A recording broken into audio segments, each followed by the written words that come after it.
Record. Oh, yeah. Okay. Perfect. There we go. Thank you, John, so much. Thank you so much. All right, Darren, how are you? I'm great. How are you? Fantastic. Thank you so much for agreeing to do this. No problem. I realize that most people want to see the glasses. I have them on, but from this close, they're not much use. So, I get you. All right. So this is Utah Doesn't Exist on Utah Music Radio. I am your Uncle Opie. I am a Mormon. I am on probation, and I am addicted to Robitus, and I love y'all for real. Thank you guys at home for joining us once again. Tonight we have cult classic cinema film actor Darren Ewing. Thank you for joining us. How are yay! I'm you? great. How are you? It's Good, great to be good. here. Thank you so much. When I saw Troll 2 when I was a kid, I remember asking my mom, I was like, this area looks familiar. Where was this filmed? She says, oh, it's here in Utah. And then I just never until that point did I realize that movies were filmed in Utah. And then I had a small obsession with you for for a little while because I learned that you had stayed in Utah and it just you inspired me to actually become an actor. So thank you so much. Well, thank you. That is a very nice thing to say. How old were you? Oh, let's say 10, 11 at the time. Yeah. What Yeah. was your impression of Troll 2 at 10, 11? So originally, when I was little, it scared the pants off of me. And then I kind of knew immediately once I learned a little bit more about film that it was gonna be like a cult classic. You know what I mean? And then Mm-hmm. I saw it was like a documentary about Troll 2 being, quote, the worst movie ever. And I was just like, oh my God, I didn't think it was that, but I loved it. I thought it was amazing. You and me both. That has always been the way that I felt about Troll 2. I always thought it would find an audience, and I always thought that if I loved it and my family, we all watched it together on VHS when we found it. We were looking for a movie called Goblin, and that was the working script that we used for Goblin. And then I was reading a review in Fangoria magazine, and I realized, oh, wait, that's my movie. And they're calling it Troll 2. So I went to Blockbuster and got the video and watched it with my family. And we just laughed and laughed and laughed. And it's still funny to me. And I saw it in Salt Lake City just a couple of weeks ago at the Broadway Center Theater with a packed audience. And 35 years later, it's still selling out. It's more popular than it has ever been. And so it makes me think maybe it's not such a bad movie. Maybe it's actually a really good movie. And the question is why? Like, what is it about that movie that resonates with people? Right. I think honestly, well, I think myself because I resonate with it because it was filmed, where we live and everything. And there's a certain air to how do I put this? Like back in the late 80s, early 90s of Utah just in general, of before the days of internet, there is very few movies that encapsulate like Utah back then. And one of them, like Napoleon Dynamite style stuff or Nacho Libre style stuff, that kind of stuff, the kind of the bizarre quality of just everyday life in Utah back then. But I think a lot of people resonate with it because of it's just there's a lot of fun and it's so much fun to watch that film and it's never what you think it's going to be like around every corner it's unpredictable is what I'm trying to say, like there's Right, a seance at the end and everything. yeah, but it's consistently entertaining and it's consistently strange, and I find that it is it's a genuinely Utah movie, and Yes, I've seen it screened all over the world. We when we were making Best Worst Movie, the documentary about Troll 2, we went all over the world. We went to Paris, France. We went to London, England. We went all over the United States, Los Angeles, California, and the movie sold out everywhere of we showed course. it. But Utah audiences understand Troll 2 on a level that nobody else does. things are funny in that film, like "Don't drink coffee; it's the Yeah, devil's drink," and exactly. things like that. That people, it goes right past them. But Utahns, it is very very funny. Exactly. Um, and I can tell you, it was an all Italian crew from Rome, Italy, called Film Mirage, and it's a very good company, and they make a lot of movies. And they chose Utah. I'm not sure why. I think they wanted American faces. I think they were looking for something very specific. But because they found Utah and because they filmed it in Utah, I think they ended up with something that it's difficult to describe, but that Utahns understand on a level that most people don't. Absolutely. Absolutely. I'm glad you pointed out the coffee part, because that hits me every time. And I know that no one else is ever going to get that unless you're from Utah. It's Yes. very everyday. So I had watched the Best Worst movie, and I saw that the director was getting a little bit upset that everybody was calling it the best worst movie. And I was like, I know that there wasn't like a language barrier there, but it was just kind of like, I think because he pitched it so hard and he was so serious in trying to make it a horror film, that's what made it so strange. And it's just interesting that the way that he was coming across in that documentary, because I was like, I don't understand. I don't think he understands that he has gold on his hand. Like, this is amazing. You know what I mean? And no disrespect to him. I'm sure he's amazing. Yeah, yeah. And he Claudio, I think, is a mad genius, and I spent a lot of time. I was afraid of him. I was this kid from Ogden, and it was my first film, and I got yelled at a lot, and I was just really trying to do a good job. I was just really trying to do, the best performance that I could. Right. But I have a hard time. I think that Claudio made a very good film, and I love Claudio. I really do, and I love the movie he made. He is a very good filmmaker, and the fact that there is a lost in translation quality that I think gives it a humanness and a Yeah. connectivity Yeah. that other films don't. And Rosella, who wrote the script, is Claudio's wife, and she wrote it because she hated vegetarians, and she wanted to write a movie about how much she didn't like vegetarians. And I think she wrote a very funny, very quirky script. But I know that Claudio and the rest of the crew, because they filmed in Morgan, Utah, and Morgan, Utah has the highest LDS population per capita. Morgan County is the highest LDS population, more than any other place in Utah. Oh, I had no And idea. yeah, and we filmed at one of the first churches, Mormon churches in Utah, and that was um, um, Credence's home. That's an actual church that exists in Pottersville. It's kind of rubble now. It's a historical landmark. But the crew was they were confused, and I think they found it a little infuriating, because things didn't make sense. Like in the RV, I'll give you a little dirt. In the RV, Yeah. we're all supposed to be drinking beer, and we were all four of us. We were all Mormon, and they didn't want to do it. They said, I don't want to drink the beer, and I was like, I'm an actor. I'll do whatever you tell me to do. Right. I Yeah. don't care. Yeah. I'll drink the beer, whatever. It's showbiz. Absolutely. Um, but that's why we're drinking Coke, and that's why I'm covering the can with my hand, because Claudia says, yeah, they don't Coca-Cola, they don't pay us, so Yeah. don't put it. Exactly. And so there were always these kind of things, and Claudia would ask me about Utah, and it was very strange, but I think that is part of the charm of it.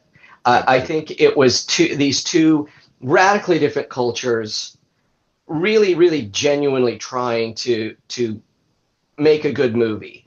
And I think they did, but it's just such a strange movie. Absolutely. No, I don't think it would have worked any other way, to be honest with Yeah. you. Yeah. And they talk about making a sequel, and there is a script for Troll 2 Part 2, and yeah, that's well and good, but I don't know. I think it's great just the way it is. I don't think we need to make a sequel. I would watch the sequel just because I'm a fan, but I understand what you mean. It's good as it is. I liked that the cast of Troll 2 also was the cast for Cyst, the film. Yeah, George Hardy and I did that film together. We filmed in Baltimore.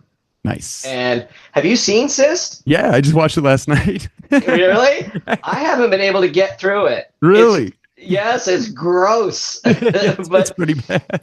I'll tell you though, I loved making that movie. Yeah. That was a pure joy. It was wonderful working with George again.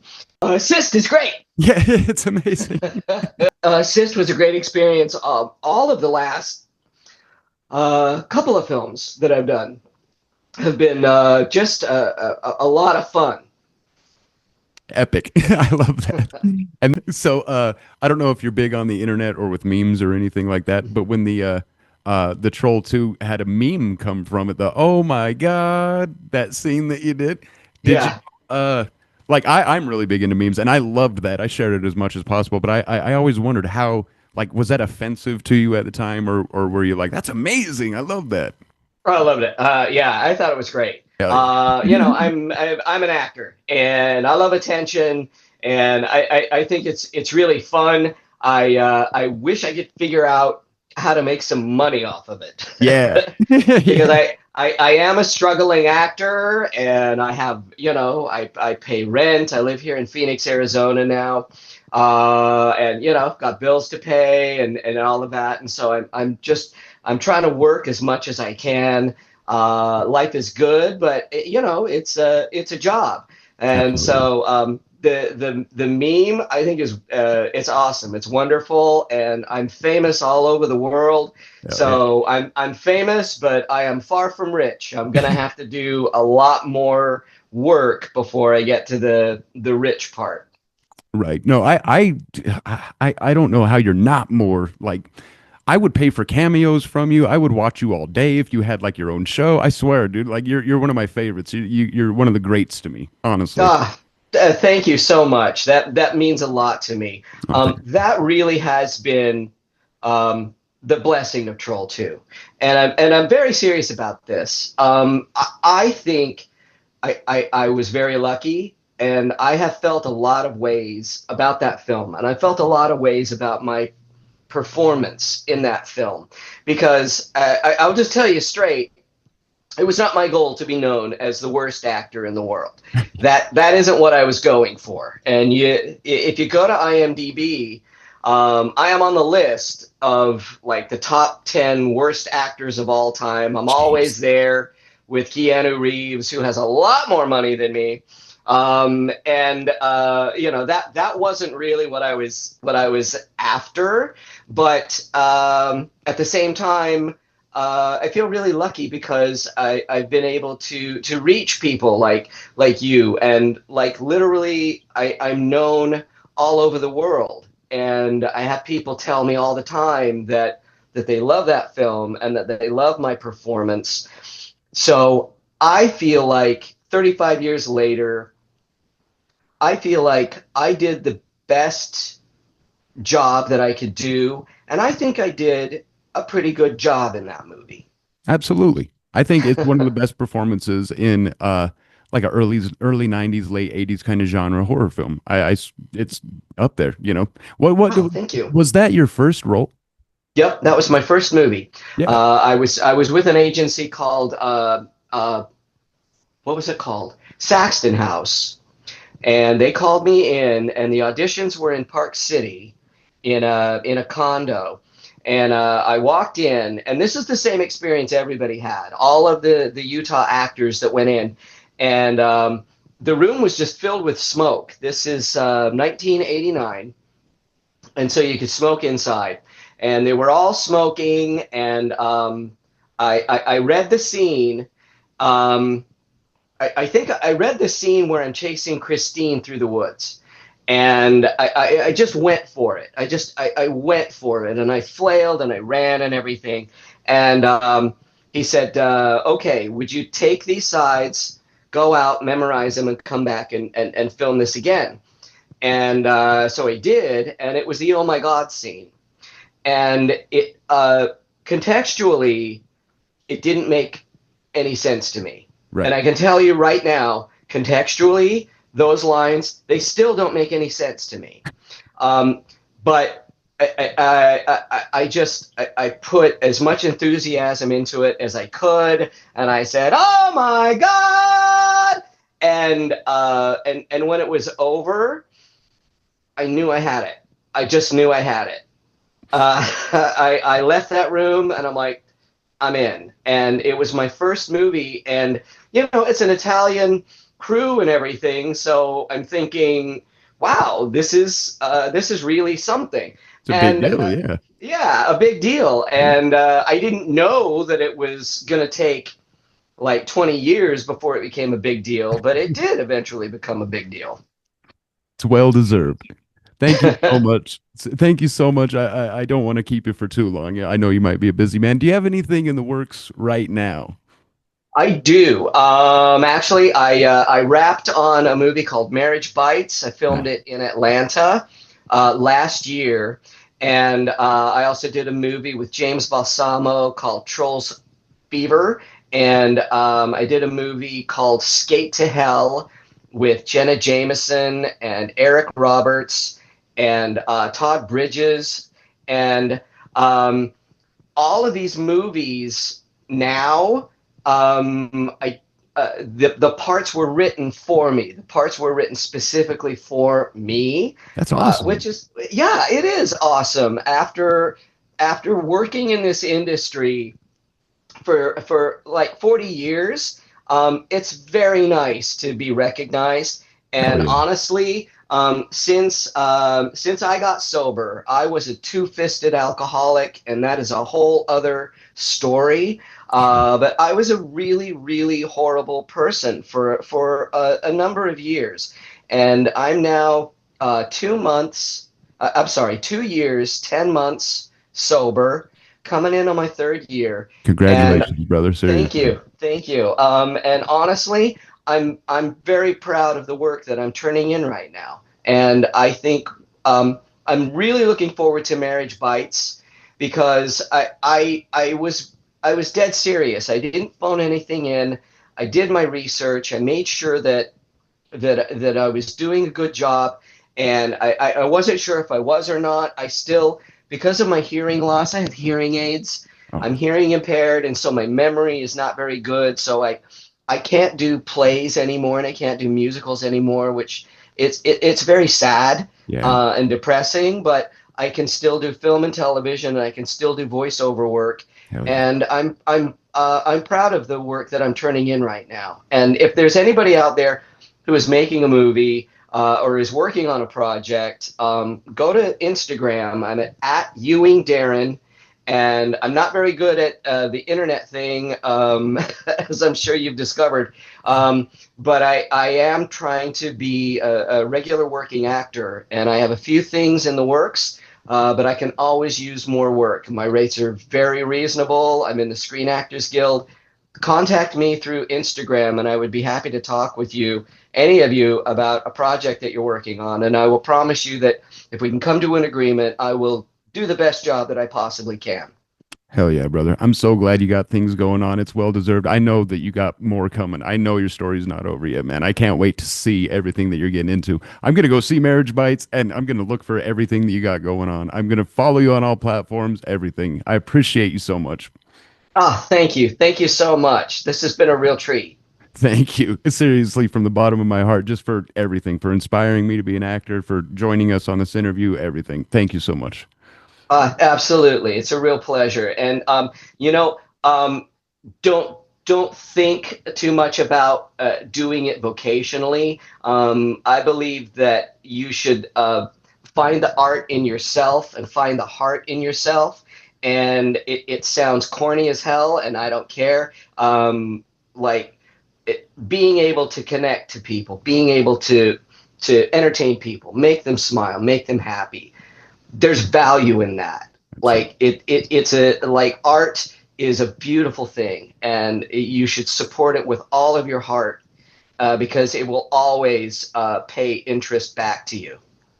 Absolutely. Everybody at home watching, thank you guys for joining us. This has been Utah Doesn't Exist interview with legendary actor Darren Ewing. Thank you so much, brother. I appreciate you. Thank you. You have a great night. Thank you. You too.